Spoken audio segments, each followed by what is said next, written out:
Good morning. Hello, everyone. We're back for our midweek musings. I'm Sam, if you don't know already. I've got Fifi, who founded Standard Park UK, and Silvia in Australia. Hello. Good evening to the Australians and Kiwis. It's yes, the end of the day for us. Always gets me. Happy New Year, all. Yes. There's one thing that doesn't have a time difference, though, is there? That was my little segue there. Yeah. Go on then. Stand start at 10 o'clock, like every Sunday morning.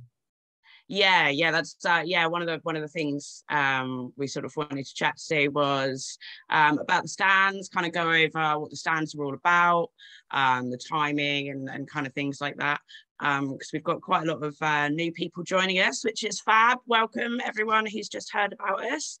Good to have you part of the community. Yeah, definitely. But it's sad when they go to a park and they rock up and there's no one there because the people are meeting later, or like I think we had one email, didn't you say, that people were hiding or something and they didn't want to be seen by new people? Yeah, that was an interesting one. Apparently somebody went along to a stand and they had a freedom flag. It might have actually been a stand in the park, yellow flag just with the smiley logo on, and they were told no, we don't have anything yellow, we can't have anything, we don't want to attract attention to us, this is like a secret meeting. That is not what a stand is about. It is a stand. The clue is in the words. We're out there making it very clear that we're resisting. We're not hiding. Non-offensive, absolutely. Yeah. It's not a protest in the traditional sense, though. We're not shouting and waving placards around and demonizing those who aren't kind of on board with us, but we are making it clear that we're not going along with the narrative. That's the whole not thing. Okay with this. We're making a stand against it. So yeah, that's definitely not the ethos behind. If people want to meet up and keep it secret and they've got all kinds of stuff going on, absolutely, why not? It's completely down to you, but you cannot advertise a stand. The park's out there, everyone can see it, so you're not secret anyway. But then to be exclusive and not wanting to kind of admit who you are, you can be as quiet as you like. Like I said, it's not some loud thing. You might just be standing around with a cup of tea and having a chat, whatever it is. But you're not hiding, you're not going to be pretending that this isn't a stand in the park. So there's that element. And there's also, we've got the empty park syndrome, when the parks aren't actually empty. So we've got a couple of things going on. We've got people who have originally met at 10 o'clock, met wonderful friends, made these connections, it's been brilliant. And then they've decided, oh, do you know what? 10 o'clock's too early. Have a lie-in. Now we've got what we want. Forget the new people, who I was one of them to begin with. Forget them. We're going to meet at 11 because we want a lie-in, or 12, or whatever it is.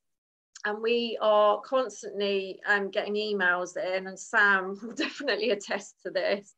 God bless her, dealing with the admin inbox handedly at the moment. Hopefully that'll change soon. Yes. But yeah, they're coming along. So the stands have got huge potential for growth, but that's being stunted when people are coming along and they're hanging around for a good half an hour or more and not finding anybody. So please remember, this isn't just about establishing your group and getting comfy in it, and that's it. There are new people joining all the time, desperate to be a part of it. And really, for the sake of an hour or half an hour, there are, my God, dozens, hundreds, scores, hundreds of groups that are managing perfectly well to meet at 10. Stands can go on into the afternoon. which is fantastic, but people need to know, stand in the park 10 to 11 anywhere in the world, you know, and if the internet goes down, they know I can get to a park 10 o'clock, not, oh, hang on, wait, I've got to try and remember because the internet's not here. What was it, 11:30 for that one, and then 3 for that one? You know, it just doesn't work. So that's my... Yeah, the other thing is, I have been finding, obviously, when we get these emails that sort of say I haven't found anyone in this park, there are quite a lot of occasions where I then get in contact with the person that has registered the park, and they say, you know, we were there. And it seems that there are quite a few stands that are perhaps not as obvious as stands. And I think perhaps, you know, for people perhaps approaching for the first time, if it's not immediately obvious that you're a stand, particularly if it's quite small, perhaps there's just a handful of you. If it's not obvious with a flag or a sign or anything like that, or even, I mean, obviously we stipulated if you can wear something yellow, it does kind of, you know, give people a clue that that's what you're there for. But I think, you know, there's a lot of people that are perhaps a little bit anxious to approach a handful of people in the park thinking, are they a stand in the park, or are they perhaps a family or friends that are just meeting in the park? As I say, it happens quite a lot when you know, we were there, you know, I don't know why they didn't see us. So, you know, I would put out a plea to anyone, be it, you know, we've got the beanies, the flags, but it doesn't have to be our merch. Obviously, we've got that there to help you, you know, just locate something yellow with a stand in the park on. But, you know, it can literally be anything, a yellow umbrella that you can put up. It just gives people that kind of reassurance that, yes, it's a stand in the park, come and approach us. And also another plea for, there's quite a lot of stands out there that still haven't given us a specific meeting point within the park. There are some parks that are quite big, and I get people saying, I've searched this massive park, or, you know, I want to go along for the first time, but this particular park is massive. Have you got, you know, a specific point where they meet within the park? So it'd be a call out to anyone that attends. You don't have to have registered it. If you attend and you notice on the website that there's not a specific meeting place listed, if you could just send me a quick email at admin@standinthepark.org, we can, it's very simple, we can just put that on the website and it will make it much easier for people to find you. It is about kind of being visible and, you know, making sure that new people, you know, can have the confidence that you are a stand in the park and you're there to welcome them, and that there's the group there, really. And even if you're not shy, like, because we do this at the can stand, and if people walk past, just ask them, you know, are you interested in freedom and truth? That's what I like to say. Like, do you like freedom of choice? And if they say yes, then we go from there. And if they say no, I try not to throw rocks. And no, jokes. Some people say no. It's very concerning. It's very concerning. Yeah. But yeah, so don't be shy, like keep a lookout for people. And, you know, lots of people have had success. They put up flyers, not even on the internet, like in their post office or whatever, just a little thing. Say we meet on Sundays at 10 a.m. and this is the location, and come down and join us. Like, you got to create a community. Like, Stand in the Park is a really good structure for like where to get, you know, people to meet, but it's up to all of us to, you know, let people know that this is what we're doing in our community and come and join us, type thing, I think. Yeah, there are flyers that are available to download on the website. If you just go onto the standinthepark.org, they're on the community outreach page, I believe. If you just scroll down to the bottom to the resources section, there's a few different flyers to choose from that you can kind of just put up shop windows, community centres, village notice boards, that kind of thing. And yeah, it'll help spread the word.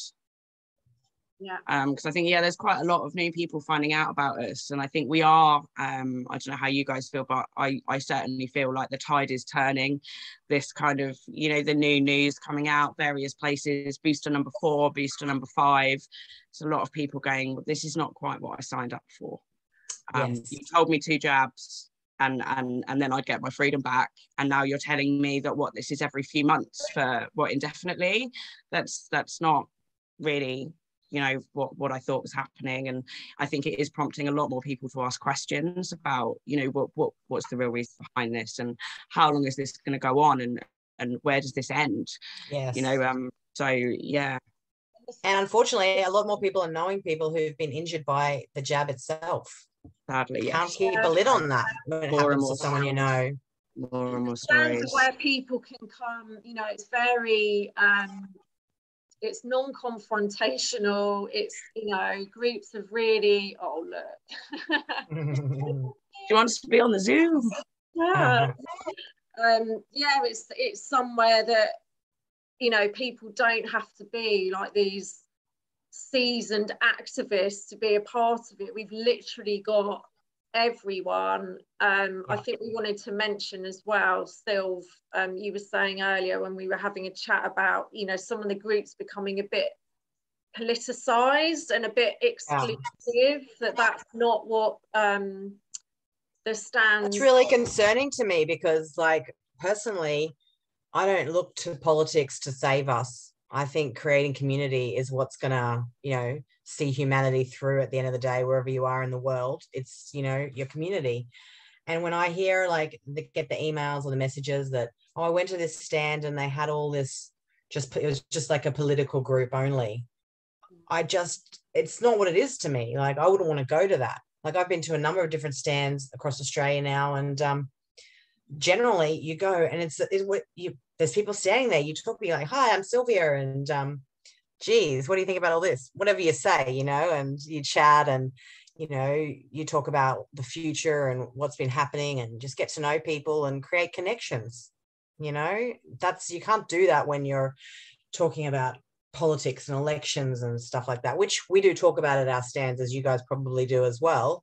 But you don't go to the stand to, like, you know, do a political point. It's for humanity as far as I'm concerned. Like, all the politicians, all the governments could die and burn, and, you know, we'd still have our community because it's separate. It's definitely worth, you know, remembering that these divisions were created for the purpose of dividing humanity: left, right, black, white, you know, all of the different groups that they're designed to break us apart, to highlight, you know, certain differences and whatever. And, you know, a standing apart for me is about, you know, the barriers. You know, we are one humanity. We are all people. We're all, you know, experiencing so many emotions. We all have our own opinions, but at the end of the day, we believe in humanity, in freedom of choice, and bodily autonomy, freedom of expression, all of that.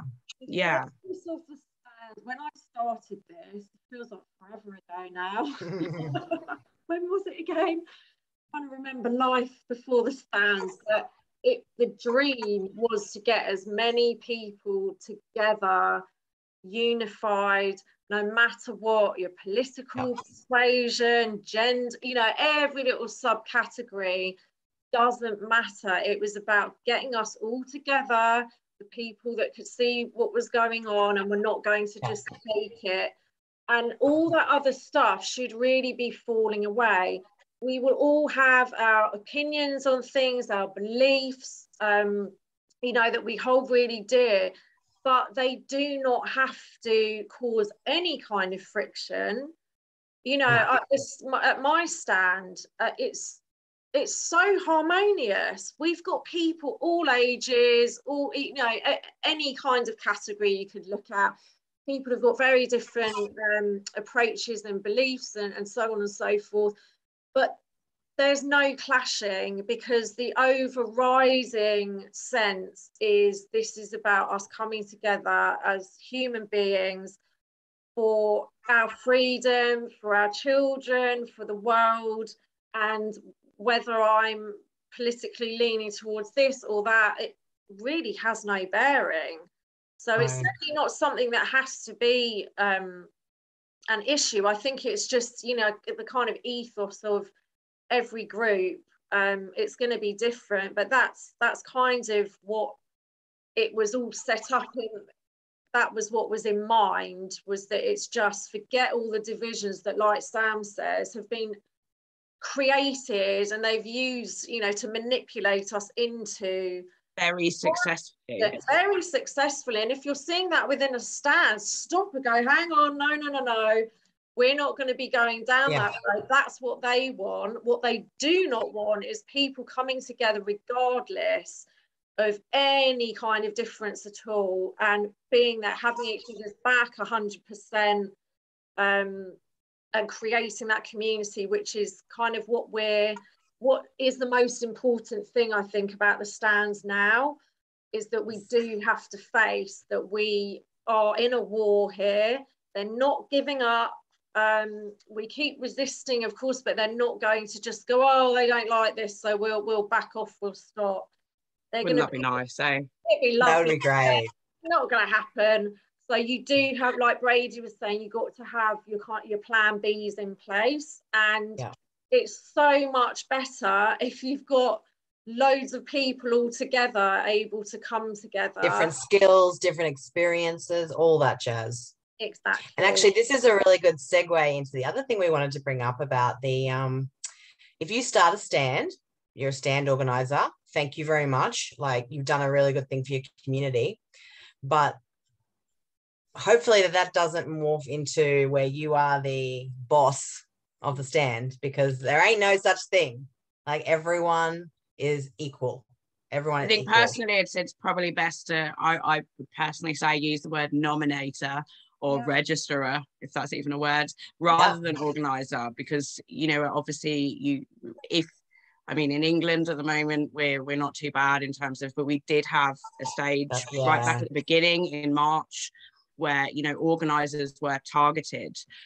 So I think best to stay away from organiser. But yeah, there's always going to be one person that takes that step and nominates that park. And as you say, it's fantastic. But the kind of point we wanted to make was that they don't belong to anyone. If you attend a stand, that stand belongs to you and every single person that you're standing with. You are a community.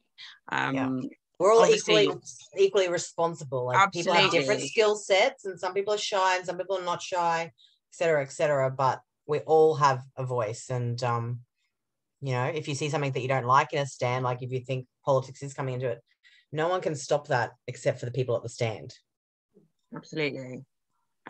And I think, you know, within groups, we always get sort of a natural leader who might rise to the top as kind of a representative that may get things in motion, or you know, go down to the details and stuff, and that's great. You know, in general, you do kind of need someone, you know, if you're organizing activities or things like that, that will rise to the top. But again, it doesn't mean that stand belongs to that representative or that, you know, leader or whatever. It really is a community stand that should be owned, and everyone should be empowered to be able to speak up and say what they need to and get what they need from that stand. And I would even say, even if you're not one of the people who would usually step up and organize activities, just because you never used to be that person doesn't mean you have to keep, you know, not being that person. You can pretty much, if you can read and write, you can do pretty much anything, really, can't you? I mean, that's probably not true, but you know what I mean? We're seeing, you know, just the stuff that is sprung up from people getting together. It's just amazing. It really is. You know, people are getting so organised with their communities, and the outreach they're doing, and just the friendships that have been made. It's such a empowering. It is really empowering to know you can do stuff. Yeah, and it's a vital support network. And I just got flooded with messages. I just put out, you know, a message for New Year, thanking everyone, and I was in tears once again with what, you know, came back from it, because it has been such a lifeline, and for all of us. So I can't imagine now not knowing you two, not knowing the people that I've met at my stands and the wider community and the whole, you know, freedom movement. It's it's just makes all the difference. It really does, doesn't it? Yeah, so maintain your stands.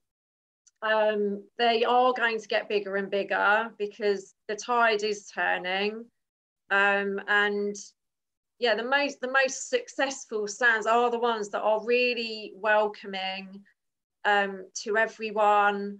it doesn't matter if you're like entry level into all this kind of stuff, or you've known about it for decades and were well prepared for when it finally rolled out. It really doesn't matter. This is literally just about people coming together.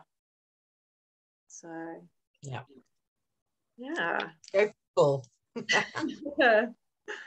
I think everything that's sorry, I just wanted to say that obviously, you know, it started as, you know, bringing people together, but I think what's sprung from all the stands, I mean, we see, you know, daily people out doing outreach, the yellow boards, the leaflet dropping, and even things that we don't get in Facebook. We hear a lot of what stands are doing with regard to preparation and with regard to trying to make a difference in their community. And I think it does just show the power of people coming together. You know, one person on their own, you know, trying to make a difference is, you know, it's always worth a shot, you know. But when you have the opportunity to meet lots of like-minded people, and get more and more people involved, it really shows, you know, what people can achieve when they come together. And I think it's just amazing. I love it. Things start happening. And I think back to, you know, it's not, when you're just relying on one person to make all the change happen, it's not inclusive, you know. But when you get like people who are empowered to make the change themselves, and you got this person doing that, this person doing that, and then from there the ripples continue to grow outwards, and, you know, really good stuff comes from it, I think. And it's the same with like the Stands in the Park team. Like, we're still tiny, aren't we? But there's no way I could have carried on. I mean, Sam, thank God, I know I'm always saying it, but I think I would have been in a straitjacket, honestly. Like, just the overwhelming amount of work that doing something like this takes, as Silvia knows, like in Australia, and plus we are rolling this out worldwide. It's not just the UK and Australia. We're trying to sort of get this as far out there as we can, and you can't do it on your own. It's not possible. You have to have those good people around you. And that's when you see things flourish. Like a Stand in the Park would be nothing with that. You know, it's all very well me initiating it over here and Brady obviously starting it, you know, but without everyone else who's come together to really push it out there and give up their time and their energy, it wouldn't be like the phenomena that it's become. So thank you again. So hopefully we'll have some new people coming on board soon after that call out we did. There was a heap of emails and stuff, so that should be good. Yeah, exciting times. We will get that newsletter done. Yes, eventually. Yes, it will happen. It's just we have all these amazing ideas and we're really like keen to do stuff, but we've got to have the time and the resources to do it. There is a lot of work that goes on behind the scenes, and it's as you're saying, we are still quite a small team. We're hoping that, you know, we can expand and hopefully put into practice a lot of the things that we've got going on. But day to day, we're all putting in the hours, aren't we? Isn't it? Where it looks like pretty together and serene on the top, and underneath it's like, but it's worth it. Absolutely, it is. Nothing else. There's nothing more important to me, honestly, hand on heart, than creating community. Like, yes, with you guys as part of this, you know, larger thing, but just in my town, like, it's my number one priority at this point. I just think that it is what's going to save us all. Yeah, and that's what the ripple effect is. If you concentrate, like doing something small but really, really well, that has the biggest impact, rather than trying to like change the world, the whole world. Just focus on your world, your bit of the world, and you know, everyone did that. Yeah, we'd be sorted, wouldn't we? So we live in hope. Yes. So I think we're ready to wrap up here. Anything else that we want to touch on before we go? just a really big wish for the world to have an awesome 2022, and you know, keep laughing and keep loving, and yeah, do all those things they don't want us to do, be the way that they do not want us to be, keep going. Every time you're feeling fearless, you're feeling love, they are losing in a major way. yeah. So yeah, just keep being a thorn in their side. Yes. Love it. Okay, lovely. Love. Speak to you soon. See you soon. Bye.